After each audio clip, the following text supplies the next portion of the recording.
pissed off today.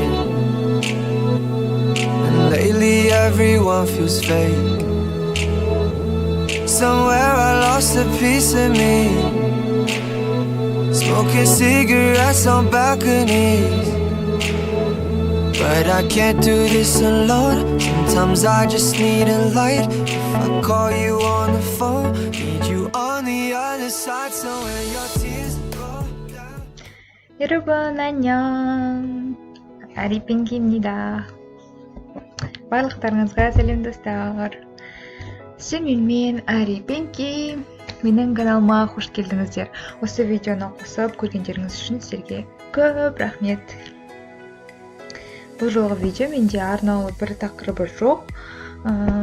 Мен күнделікті өзімнің не істейтінімді, өзімнің күндерім қалай өтіп жатқаны жайлы қызықты болар деген ойменен видео түсірдім. Негізінде менің күндерім көбінде таңертең менде всегда сабақ болады.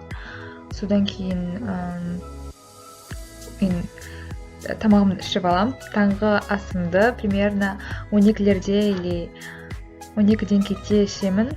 Содан кейін сабақ қайтадан оқуға отырам.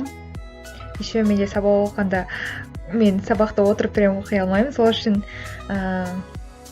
то телефон қараймын, то ютубқа кіріп кетемін деген сияқты, то тиктокқа кіріп кетемін. В общем, солай менде еще сабақпен смешанный болып, какой-то сондай бірдеңке шығады, в общем. Вот.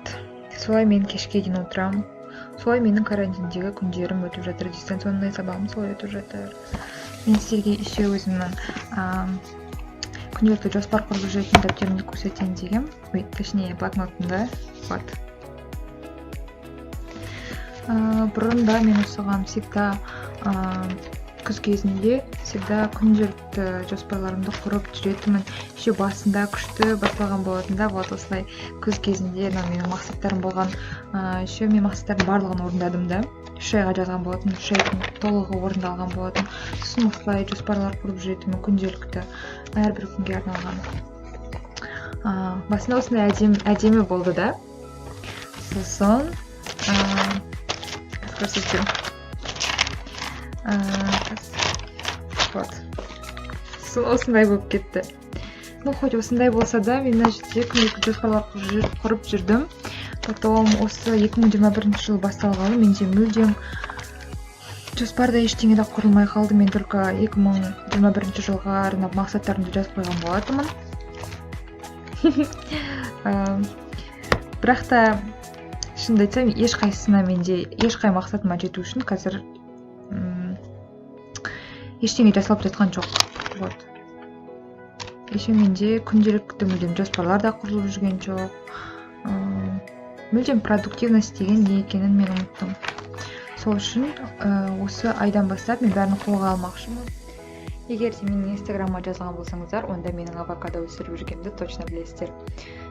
Қателеспесем 2020 жылдың күз болғанда, қараша айының аяғында ма, примерно сол кездерде бастадым ғой деймін. Авокадоның кәдімгі сүйегін алып, соны еккен болатынмын. Но еккенде суға салып қойған болатынмын, интернеттен көріп. Вот. Ал сол уже қазір мен сіздерге қандай болғанын көрсетемін. Та-дам! Даже зубы өсіп кетті, камераға тимей тұр. Вот. Примерно қанша сантиметр? Ну, примерно 30 сантиметрдей болып қалады. Вот осы сүйек болатын. Сол өсіріп қашан ектім мен ана, примерно ақпанның ортасы кездерінде осылай егіп қойдым құмыраға. Оған дейін суда тұрған болатын. Оның үшін мен үлкен болып өсіп кетті жапырақтары. Содан кейін осылай егуге тура келді. Бұл кезде кішкентай болған енді, қазір қараңыздар қандай үлкен уже жапырақтары болады. Қазір корейский сөздер жаттап жүрмін да. Вот солардан андай карточка жасап қойған ғой, чтоб жаттауға ыңғайлы болу үшін, еще каждый раз қарап жүру үшін. И сіздерге тоже советую, кім тіл үйренгісі келеді, тіл үйреніп жүр, или солай карточка жасап алсаңыздар, маған лично жақсы көмектесіп жатыр. Вот, қазір мен еще мен дәптерге де жазғам, блокнотқа да жазғам, бірталай сөздер. Например, бір мың жерде 20 сөз жаздым мен. просто кейбіреу біледі екен, мына все-таки сіздерге айтайын. Бірінші 왔어 келдің бе деген сөз, или 왔어요 болады. Одан кейін ол күтіп тұрған адам солай айтады. Ал келген адам, например, күттіртіп қойып, бірақ та кішкене кешігіп келген адам 많이 기다렸어 или 많이 기다렸어요 деп айтады. Көп күтіп қалдың ба деген сөз ғой. Көбінде дорамалардан үзінділерді көремін да, и вот солардан жазып аламын, чтобы жаттап алу үшін. Пижосо дорамада тұрады ғой, пижосо өкпелеп қалдың ба деген сөз. Потом 화났어 ашуланып тұрсың ба деген сөз. 화났어 화났다. ашуланып тұрсың ба? Я ашуланып тұрмын.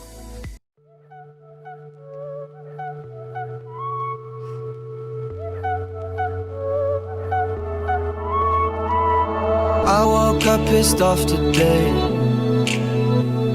and lately everyone feels fake.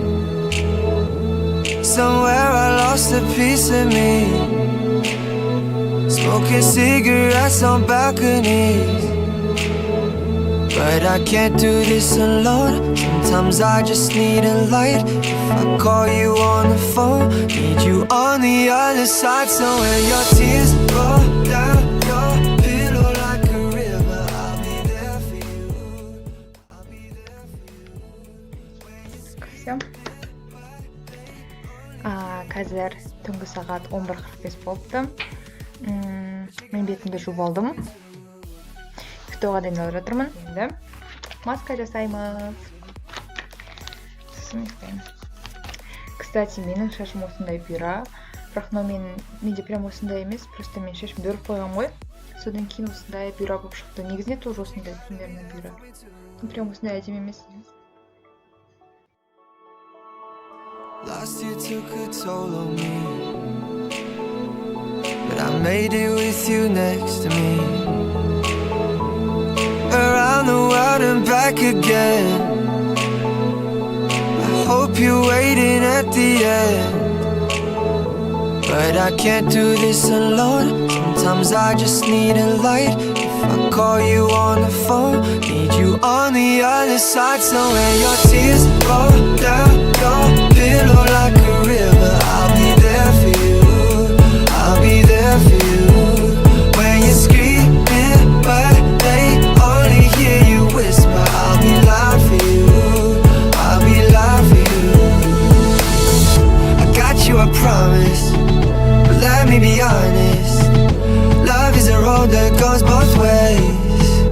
When your tears roll down your pillow like a river, I'll be there for you. But you gotta be there for me too.